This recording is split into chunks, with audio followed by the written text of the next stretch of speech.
Hi guys! Welcome back again to my mini vlog. So subong ganing adlaw mga ka-DM update naman ko sa isa naman ka panibago nga adlaw kag new vlog naman ta this 2026. Kag amo ni gani mga ka-DM ang ako nga first vlog sini nga 2026. So bali dira nga video gani mga ka-DM is nahuro adlawan man ang inyo nga ka-DM sa pagbugtaw mga alas 8 na inasang aga. Kag syempre gani mga ka-DM pagkabugtaw ko gani nagdiretso na ako diri sa sagwa para maghilamos. Kaya syempre mga ka-DM, share ko lang sa inyo nga mo ni ganing nga habon ang ako niya ginagamit ang Beauty White Soap by New Glow Babe. O diba? For the indoors anay ang inyo nga ka-DM sining nga habon. Syempre pagkatapos kaya gani mga ka-DM sa paghilamos nagdiretso na ako diri sa sulod sang kwarto kay para ipiuron ini gani ang kagapon ko gani nga nilabhan. Bali share ko lang. Well fast forward gani mga ka-DM pagkatapos kaya gani sang pamiod sang akon nga mga nilabhan is gintahi ko lang diri gani ang bulsa sang ako niya short kay bangon nga guba na ini gani kag hindi na mabutangan ang bulsa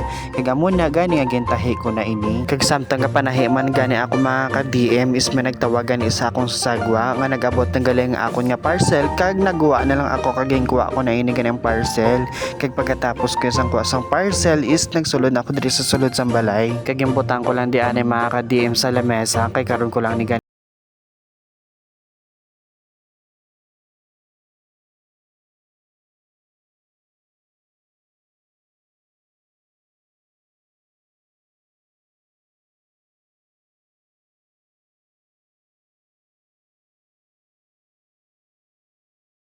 mga ka-DM pagkatapos ko gani isang kaon is gin-unboxing ko na diri ang nagabot kag gina nga parcel kay gamo ni gani mga ka-DM ang T900 Ultra 2 nga smartwatch nga nagabot sa akon nga parcel kay sa mga gusto dira magbakal sa amo nga smartwatch is available lang gid gani mga ka-DM sa akong profile showcase diri sa TikTok kay gamo ni gani mga ka-DM ang package gani sa smartwatch may ara gani isa ka smartwatch o isa ka case kag magnetic charger gani sang iya nga smartwatch kay gamo lang diri na lang mag-ana nga aton nga video. See you sa next vlog.